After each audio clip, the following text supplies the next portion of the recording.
मध्य प्रदेश के मुख्यमंत्री मोहन यादव अपने बिहार के एक दिवसीय दौरे के क्रम में आज पटना पहुंचे। पटना पहुंचने पर एमपी के मुख्यमंत्री का भाजपा कार्यकर्ताओं ने जोरदार स्वागत किया। यादव के पटना हवाई अड्डा पहुंचने से पहले ही भाजपा के कार्यकर्ता हवाई अड्डा पहुंच गए थे। वहीं मुख्यमंत्री मोहन यादव बिहार के लोगों से मुखातिब होते हुए बोले कि हमारा रिश्ता शब्दों से ज्यादा भाव से है। जगत जननी माता सीता की जन्मस्थली को मैं नमन करता हूँ। बिहार सम्राट अशोक की धरती है। कंस का वध भगवान श्री कृष्ण ने किया, लेकिन वो सत्ता की कुर्सी पर नहीं बैठे। महाराजा उग्रसेन को गद्दी पर बैठाकर श्री कृष्ण ने शिक्षा के लिए काम किया, गीता के जरिए सबको ज्ञान दिया और बिहार के लोगों को मध्य प्रदेश आने का सीएम मोहन यादव ने न्योता दिया और कहा कि व्यापार करना हो या वहां आकर रहना हो, मध्य प्रदेश जरूर आएं। आगे सुनिए उन्होंने और क्या कुछ कहा।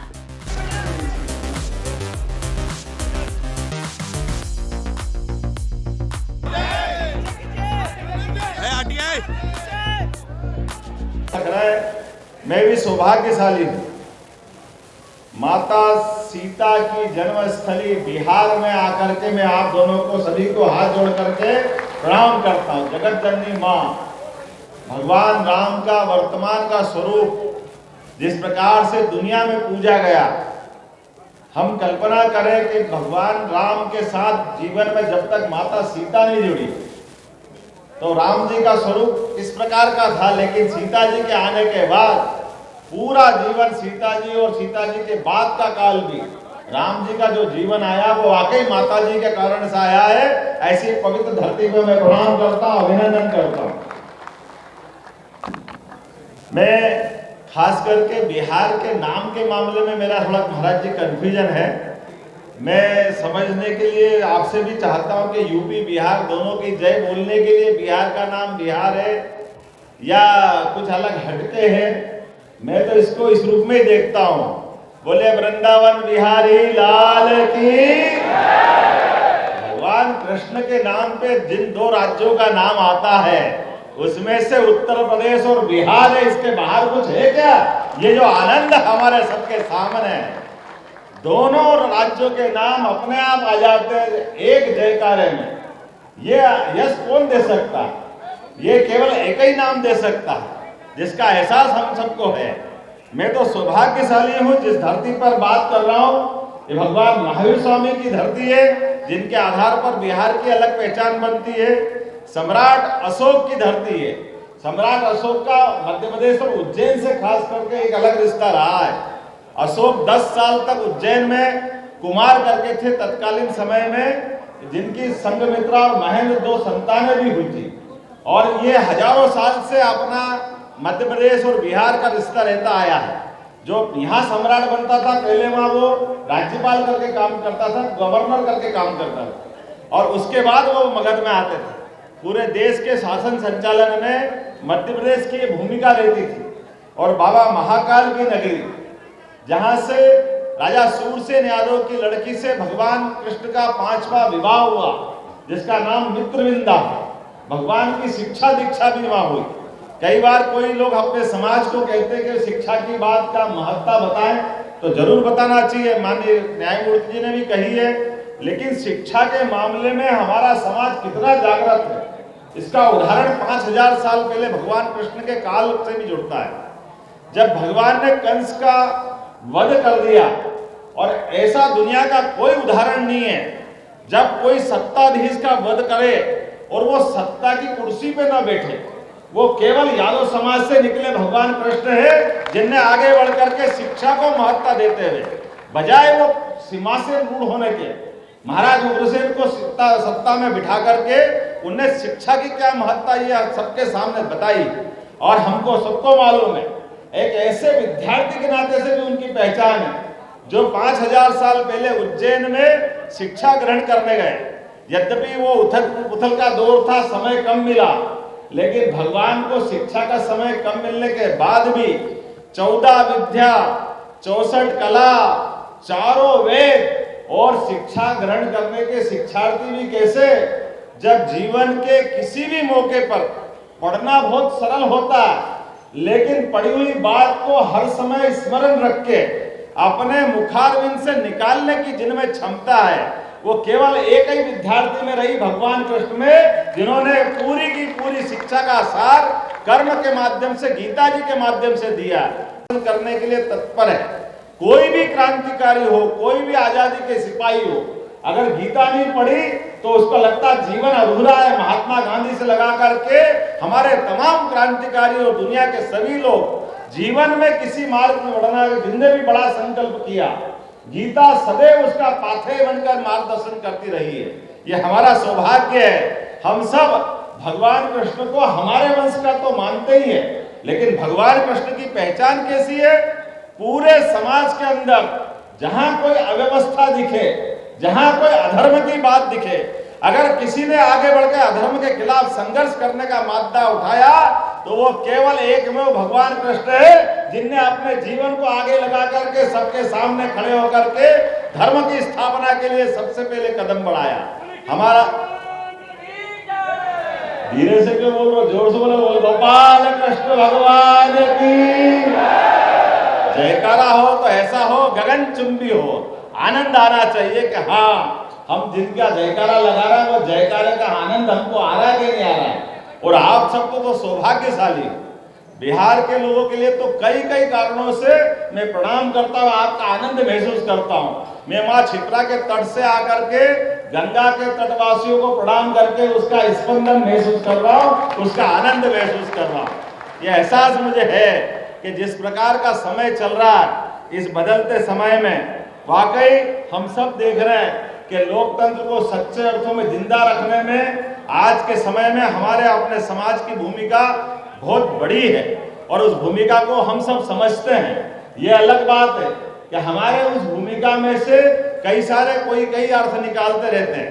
मैं उनकी परवाह भी नहीं करता, वो निकाले, उनको जो निकालना है। हम सब तो उस तरह के लोग हैं जिनके लिए अपने इस समाज की सेवा करते करते प्रदेश और देश की सेवा के साथ साथ भारत का मान दुनिया में बढ़े, इस दिशा में हमको आगे बढ़ने की आवश्यकता है। और यही तो हम हजारों साल से करते आए हैं और यही हमारा कर्तव्य है। इससे अलग क्या है? परमात्मा ने हमको जहां जिस जगह जन्म दिया है, एक अनूठा संयोग हमारे साथ जुड़ता है।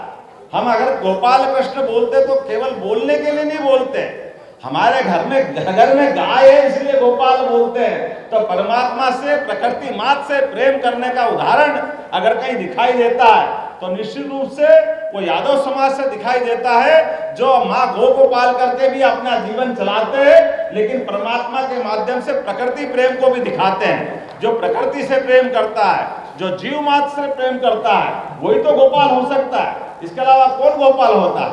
गोपाल वो नहीं होते। दुनिया में कई देश है हमारे अलावा, अमेरिका, इंग्लैंड, गाय माता बहुत सारे लोग पालते हैं, लेकिन उनके पालने के तरीके और हमारे पालने के तरीके में कैसा अंतर है? अमेरिका, इंग्लैंड, यूरोप, उनके देशों के अंदर अगर गाय पालते, जब तक दूध दे तब तक दे और बाद में कटने के लिए वो खुद देते हैं। ये हम कभी भारत में सोच नहीं सकते, क्योंकि हमने 33 करोड़ देवी देवता का वास उनमें देखा है, हमने माँ का स्वरूप उसमें देखा।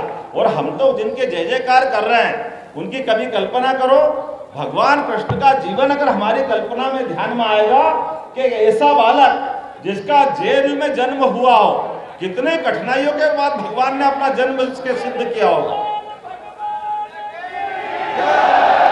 जिस बालक का जेल में जन्म हुआ हो, जिसको पैदा होने के बाद अपनी माँ का दूध नहीं मिला हो, माँ यशोदा जिसको पाल के बड़ा हो करती है, लेकिन पूरे जीवन भर वो बालक ना डरता है ना भयभीत होता है, वो हर दुनिया की चुनौती का सामना करता है, वो सच्चाई के मार्ग पे चलता है, जो हमको आज भी रोमांचित और गर्व से भर देता है। श्रद्धा, भक्ति, आस्था ये ऐसे ही पैदा नहीं होती है। इस आस्था, श्रद्धा, भक्ति पैदा करने के लिए समूचा जीवन को एक तरह से दुनिया के सामने प्रदर्शित करने की, जिनकी आध्यात्मिक चेतना जीवन भर काम आती है, ऐसे गोपाल कृष्ण की जय जयकार करते हुए हम सब महसूस कर सकते हैं। परमात्मा की कृपा से वर्तमान के समय में कितनी अच्छी बात है कि मैं जहां से आता हूं, मेरे को लाने के लिए एक द्वारकाधीश के अनन्य भक्त, हम जिनको प्रधानमंत्री करके देखते हैं, ऐसे नरेंद्र मोदी जी के माध्यम से आपके इस मिल मजदूर के परिवार के बालों को मौका मिला है।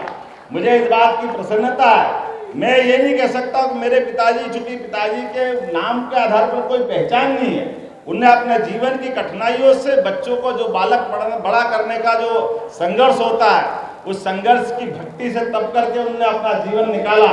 लेकिन हमको इस बात की प्रसन्नता है कि जीवन के संस्कार देने का अधिकार तो पिता को होता ही है। भले ही उनने अपनी मील मजदूरी करी होगी, लेकिन बालक के अंदर संस्कार देने का प्रयास किया। मैं इसलिए अपने माता पिता को भी प्रणाम करता हूँ और अपने समाज को भी इस माध्यम से मैं बहुत बताना चाहता हूँ कि जीवन में कहीं से भी आप शुरुआत करें, कितनी भी कठिनाइयां आए, कैसे भी आगे बढ़ने का मौका मिले, अपने इष्ट को याद करिए, भगवान कृष्ण को, जिनको कितने कष्ट आए थे, कौन से तकलीफें भगवान ने नहीं सहन करी।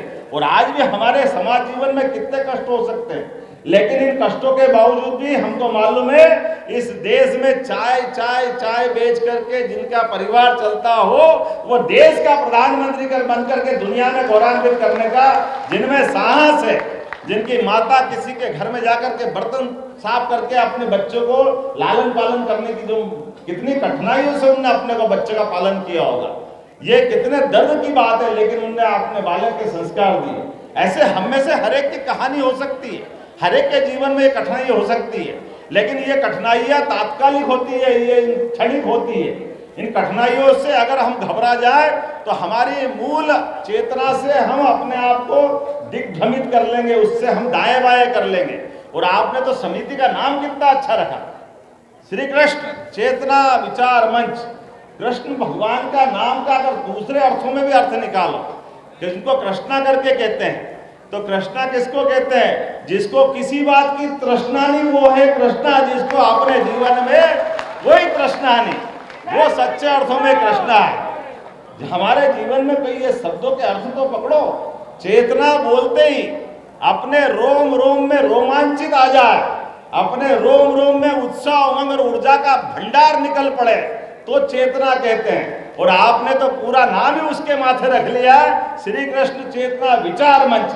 मैं आप सबको प्रणाम करता हूँ, आपका अभिनंदन करता हूँ। और आपके बीच में से मध्य प्रदेश में जब मैं शिक्षा मंत्री बना था, मुझे इस बात की प्रसन्नता है कि शिक्षा मंत्री बनने के बाद हमने कहा कि नई शिक्षा नीति यशस्वी प्रधानमंत्री का अभिनंदन करना चाहता हूँ, जिन्होंने लॉर्ड मेकाले की 1835 शिक्षा की नीति को बदलते हुए कहा कि अब हमारी शिक्षा नीति इस प्रकार से होना चाहिए जिसके माध्यम से हमारे अतीत से भी प्रेम हो, सनातन संस्कृति का भी उसमें लक्षण दिखाई दे और हमारे अतीत के गौरव से।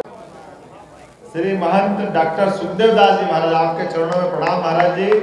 माफी चाहता हूँ, आप महादेव राम निवास वगही धाम रजीतपुर सीतामढ़ी से आप आते हैं।